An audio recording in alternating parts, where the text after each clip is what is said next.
You've got a lot more on the figurative ball than just football.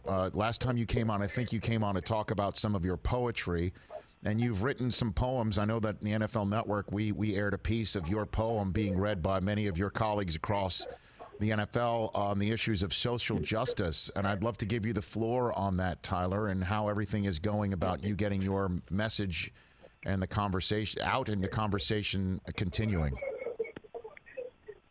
Well, I'm thankful that the NFL gave me an opportunity. They came to me with an amazing idea and asked if I'd be willing to write a piece, and, I took the opportunity. Thought it was a really great piece. I got a lot of great feedback from a lot of people, especially from back home, or people I talked to my family about it, and just thankful that a lot of people in the league came across to want to be a part of the video, and just the way that it was displayed, the way that it went, I thought it was really amazing. I thought that it got our point across of everything that it was during that video that we wanted to present to each and every person. Just with everything that's going on, I think we all just have to figure out our role, what it is that we feel our part is in this, to be able to make a difference, because not everybody's going to have the same part. We all play different parts in the body, and every part is going to be significant to being able to bring and promote change. And so I think that for me, I'm trying to find my part, and I'm continuing to find a way to be able to present the message that I want to be able to display, and to be able to not only bridge the gap, but to eliminate that gap to where we can all be seen as one.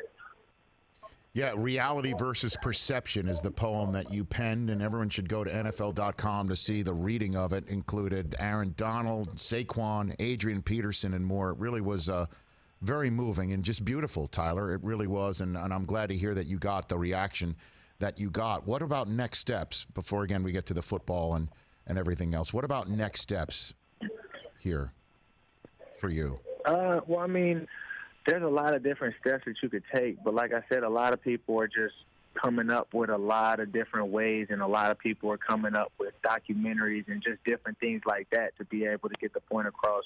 I think for me, it's being able to use, my performance in arts to be able to get it across in different ways, whether it's poetry, whether it's me standing up, being able to speak, whether it's being able to, like I said, bridge the gap.